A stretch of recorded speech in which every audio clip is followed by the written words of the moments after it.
Von को अपनी सौतेली माँ के खिलाफ पूरा पक्का सबूत मिल चुका था, जिसके बेस पे वो उन्हें अपनी कंपनी से निकाल फेंक सकती थी। इसी वजह से इन सबूत के बारे में वो अपनी सौतेली माँ को बताती है, लेकिन वो तो मानने से मना कर देती है कि उन्होंने कंपनी में कोई गड़बड़ घोटाला किया है। इसी वजह से वॉन सीधे अपने सौतेली माँ के कमरे में घुसती है और बेड के नीचे से उन्हीं की डायरी निकाल देती है, जिसमें उन्होंने गड़बड़ घोटाले के बारे में सब कुछ लिखा हुआ था कि उन्हें कितना प्रॉफिट हुआ है।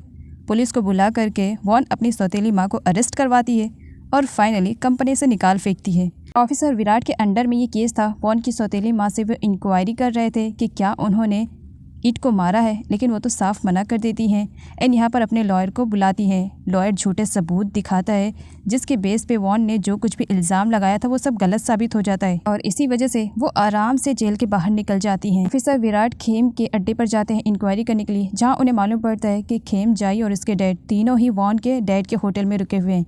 इसी वजह से नेट और ग्रिड के साथ वो उन लोगों को पकड़ने के लिए आते हैं। खेम को इन सब के बारे में मालूम पड़ जाता है और वो जाई के डैड को इन सब के बारे में बता देता है। जाई अपने डैड को वहाँ से चलने के लिए कहती है, लेकिन जाई के डैड कहते हैं कि वो इस कंडीशन में नहीं है कि यहाँ से अब भाग सके। जाई के डैड को अपनी जान की फिक्र नहीं थी, उन्हें फिक्र थी तो अपनी बेटी जाई की। इसी वजह से वो खेम से कहते हैं कि जाई को वो यहाँ से लेकर के चले जाए ताकि उनकी बेटी की जान बच सके। जाई नहीं जाती है, जिस पर जाई के डैड खेम को ऑर्डर देते हैं और खेम को जाई को वहाँ से लेकर जाना पड़ता है, वो भी ज़बरदस्ती। सारे लोग जब जाई के डैड के पास पहुँचते हैं तब तक काफ़ी देर हो चुकी थी। जाई के डैड मर चुके थे और उन्हें देख करके नेट को बहुत ही ज़्यादा बुरा लगता है, क्योंकि नेट का कहना था जिसने मेरी बहन को इतनी जिल्लत भरी मौत दी वो इतने आराम की मौत कैसे मर सकता है। वो बहुत ही ज़्यादा गुस्सा करता है। सौतेली माँ जब होटल में आती है तब उन्हें मालूम पड़ता है कि वॉन ने सारे बिजनेस को टेक ओवर कर लिया है, अब वही इस बिजनेस की मालकिन बन गई है, जिसकी वजह से उन्हें बहुत ही ज़्यादा बुरा लगता है। वॉन अपनी सौतेली माँ को अपने डैड के बिजनेस से निकाल फेंकती है और उन्हें घर से भी निकलने के लिए कह देती है, जिसकी वजह से वॉन की सौतेली माँ काफ़ी चिढ़ जाती है। आगे दिखाया जाता है वो जाई को पैसे देने के लिए आई हुई थी, क्योंकि जाई को पैसे की ज़रूरत थी और इस पैसे के बदले में वो अपनी बेटी को जान से मरवाने का ऑर्डर जाई को दे देती है। जाई जब यहाँ पर फ़ोटो मांगती है और फ़ोटो में वॉन की फ़ोटो देखती है तो वो इस काम के लिए फ़ौरन हाँ कर देती है कि इसे तो मैं अब जान से मार कर ही रहूँगी, ये मेरी भी दुश्मन है। जाई के ऑर्डर देने पर खेम कुछ बंदों के साथ वॉन के होटल चला जाता है उसे जान से मारने के लिए। वॉन उसे अकेले ही मिल गई थी, वो उसे चाकू मारता उससे पहले वहाँ पर क्रिट आ जाता है। क्रिट खेम के साथ फाइट करता है। खेम क्रिट से अपना रिवेंज लेने के चक्कर में उसे भी चाकू मार देता है कि हर वक्त इस लड़की के बचाव में तुम मुझसे लड़ते हो। सही टाइम पर नेट आ जाता है और वो खेम के साथ फाइटिंग कर रहा था। खेम उसे चकमा दे करके भाग जाता है। क्रिट को चाकू लगा था, लेकिन फिर भी उसे अपनी जान की परवाह नहीं थी। वो बस वॉन से यही कहे जा रहा होता है कि तुम्हें तो चोट नहीं लगी ना, तुम तो ठीक हो ना। और वॉन क्रिट को लेकर के काफ़ी परेशान थी। अचानक से क्रिट बेहोश हो जाता है, जिसकी वजह से उसे हॉस्पिटल लेकर आया जाता है। हॉस्पिटल में मालूम पड़ता है कि क्रिट की जान खतरे में है, वो कोमा में भी चला गया है। उसे कोमा से बाहर आने में काफ़ी वक्त लगेगा। इस बात पर वॉन काफ़ी रोती है कि ये सब कुछ उसकी वजह से हुआ है। खेम को पैसों की ज़रूरत थी और वॉन की सौतेली माँ से वो पैसे लेने के लिए गया था, लेकिन जब मालूम पड़ा कि उन्होंने वॉन को नहीं मारा है तब यहाँ पर सौतेली माँ पैसे देने से मना कर देती है। किसी भी तरीके से खेम को पैसे चाहिए थे, क्योंकि खाने पीने के लाले पड़ गए थे। इसी वजह से वो उसके साथ ज़बरदस्ती करता है कि मुझे पैसे चाहिए, लेकिन तभी वहाँ पर प्रो आ जाती है और अपनी मॉम के बिहाफ में खेम से लड़ने लगती है। खेम उसे बहुत बुरी तरीके से मार रहा था, जहाँ पर प्रो अपनी मॉम को जाने के लिए कहती है, लेकिन मॉम गन उठा लेती है और खेम को शूट कर देती है, क्योंकि उस वक्त उन्हें अपनी बेटी की जान प्यारी थी। खेम मर जाता है। सही टाइम पर पुलिस आकर के वॉन की सौतेली माँ को रंगे हाथ तो अरेस्ट कर लेती है और इस बार वो कुछ भी नहीं बोल पाती हैं, क्योंकि सारे सबूत उनके खिलाफ थे। खेम की मौत के बारे में जल्द ही जाई को भी मालूम पड़ जाता है और उसके सर पर जुनून चढ़ जाता है वॉन को ख़त्म करने के लिए।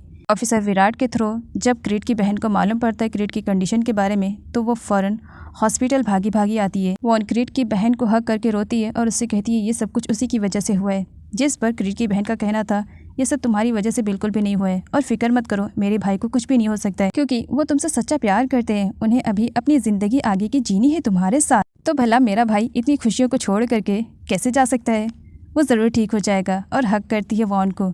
इधर ये सारी बातें नेट सुन लेता है और उसे ऐसा रियलाइज़ होने लगता है कि इन दोनों लवर्स के बीच में वो आ गया है। आगे दिखाया जाता है वॉन की सौतेली माँ से मिलने के लिए उनकी दोनों लड़कियां गई हुई थी, जहाँ पर वो अपना जुर्म कबूल करती हैं कि पास में उन्होंने कितना सब कुछ गलत किया, इस वजह से ताकि अपनी ज़िंदगी को वो अपने तरीके से एकदम लग्जरी स्टाइल में जी सकें। साथ ही वो अपनी बेटियों को मना करती हैं कि ज़िंदगी में वो कभी गलत रास्ते पे चल करके अपने लिए अच्छा न सोचें। अपने मॉम के समझाने की वजह से प्रो को समझ में आता है, इसी वजह से वो वॉन की लाइफ से दूर जाना चाह रही थी ताकि वो वॉन की लाइफ में प्रॉब्लम क्रिएट ना करे। वॉन उसे जाने से रोकती है और प्रो को अपनी गलतियां सुधारने का एक मौका देती है। प्रो उसे थैंक्स बोलती है, तीनों बहनों की तरह रहने का डिसाइड करती हैं। जाई वॉन के बारे में पता लगवाती है और हॉस्पिटल में वॉन के पास चली जाती है, जहां पर उसे गन पॉइंट पर रखकर वो उसे दूसरी जगह पर लेकर आती है और जान से मारने वाली थी। लेकिन नेट आ जाता है। नेट जाई से कहता है कि वो अपने आप को सरेंडर कर दे, इससे ज़िंदगी उसी की आसान हो जाएगी और नेट प्रॉमिस करता है कि वो उसकी लाइफ को अच्छा बनाएगा। लेकिन जाई नेट के बारे में सोचती है जब पास्ट में उसने हर जगह उसे रिजेक्ट किया था, इसी वजह से वो नेट को और वॉन को जान से मारने वाली थी। लेकिन सही टाइम पर पुलिस आ करके जाई का ही इनकाउंटर कर देती है और जाई वहीं पर मर जाती है। इधर वॉन की सौतेली माँ को दिखाया जाता है। जेल की 4 दीवारियों में अब उन पर बहुत अत्याचार किया जा रहा था, जिसकी वजह से उन्हें अपनी ज़िंदगी अब नर्क सी लगने लगी थी और वो अपना पास्ट का फ्लैशबैक याद करती हैं जब उनकी ज़िंदगी बड़ी लग्जरी थी। लेकिन उन्होंने अपने ही हाथों से अपने उस हस्बैंड को मार दिया था जिनकी वजह से उनकी लाइफ लग्जरी थी। काफ़ी वक्त गुजर गया है, क्रीट अभी भी कोमा में है और वॉन हर रोज़ उसका ख्याल रखने के लिए आया करती है। वॉन क्रीट का हाथ पकड़ती है और उससे कहती है, जल्दी से होश में आ जाओ, क्या तुम्हें सुनना नहीं है कि मेरे प्रपोज़ल का क्या आंसर है। और ये सब कुछ नेट सुन लेता है। नेट बहुत बुरी तरीके से हर्ट होता है। वो भला अपने प्यार को किसी और का होते हुए कैसे देख सकता था।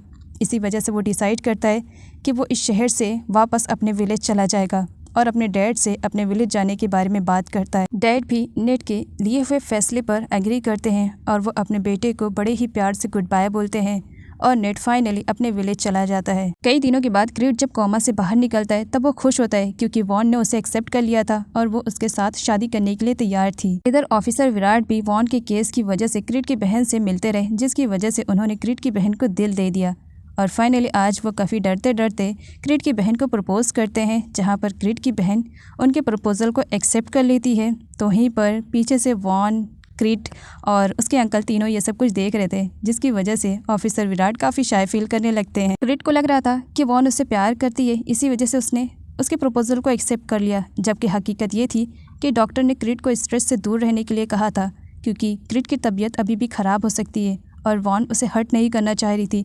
इसी वजह से उसने अपनी लाइफ का इतना बड़ा फैसला ले लिया कि वो क्रीट से शादी करेगी ताकि वो क्रीट को किसी भी तरीके से सेफ रख सके, क्योंकि उसी की ही वजह से कहीं ना कहीं क्रीट की ऐसी हालत हुई है। वॉन खुद को जिम्मेदार मान रही थी। इधर विलेज में तावान और वॉर्ड दोनों वॉन और नेट को काफ़ी मिस कर रहे थे और मिस करते करते दोनों इस तरीके से एक्टिंग करने लगते हैं कि मानो एक वॉन है और एक नेट, दोनों अपने अपने फीलिंग्स का इजहार कर रहे थे और एक दूसरे को लव यू बोले जा रहे होते हैं। पीछे से नेट आकर के उन दोनों के सर पे हिट करता है और उन्हें प्रेजेंट में लाता है और साथ ये भी कहता है कि दोबारा उसके सामने वो लोग वॉन की बातें ना करें क्योंकि ऐसा पॉसिबल है ही नहीं। नेट को ऐसा लग रहा था कि जब वो वॉन से दूर हो जाएगा तो शायद वॉन को भूल जाए, लेकिन यादें तो और ज़्यादा ताज़ा हो जाया करती थी जब वो अंधेरी रात में बैठ करके वॉन को मिस करता था। वॉन ने क्रीट के साथ समझौते की शादी करने का फैसला कर लिया था, लेकिन वो बिल्कुल भी खुश नहीं थी। क्रीट और उसकी बहन दोनों देखते हैं। क्रीट की बहन क्रीट को सजेस्ट करती है कि उसे वॉन को लेकर के कहीं बाहर जाना चाहिए। जब वो दोनों घूमेंगे फिरेंगे तो हो सकता है वॉन का माइंड थोड़ा सा डाइवर्ट हो और वो फिर से पहले जैसे हंसने लगे। क्रीट को अपनी बहन की बात काफ़ी अच्छी लगती है, इसी वजह से वो वॉन से बात करता है कि क्या वो लोग घूमने के लिए चले और यहाँ पर क्रीट वॉन से कहता है कि वो लोग विलेज जाना चाहते हैं, लेकिन वॉन मना कर देती है। तुम मुझे दुनिया की किसी भी कोने में लेकर चलो क्रीट, मैं तुम्हारे साथ चलूँगी, लेकिन उस विलेज में नहीं, मुझे वहाँ पर नहीं जाना है। हाँ, क्या हम लोग कहीं और चले, सिंगापुर चले? जिस पर क्रीट कहता है सिंगापुर चलेंगे, लेकिन शादी के बाद, हनीमून के लिए, फ़िलहाल अभी कहीं और चल रहे हैं। तुम तैयार हो जाओ। वॉन रेडी हो जाती है। क्रीट उसे देख रहा था। आगे अंकल क्रीट को समझाते हैं, मैं जानता हूँ तुम वॉन से प्यार करते हो और वॉन को खोने से डरते हो।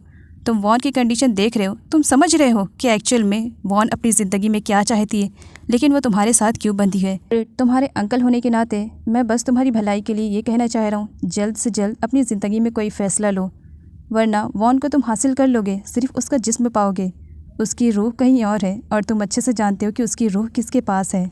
आगे वॉन और क्रीट दोनों घूमने के लिए तैयार हो जाते हैं। सभी फैमिली वालों को गुड बाय बोल करके निकल जाते हैं। आगे वॉन को बेहोश दिखाया जाता है। कुछ टाइम के बाद जब उसे होश आता है तब वो खुद को विलेज में पाती है, जहाँ पर आने से वो डर रही थी। वॉन क्रीट को ढूंढती है। क्रीट उसके सामने खड़ा था। वॉन क्रीट से कहती है, ये तुम क्या कर रहे हो?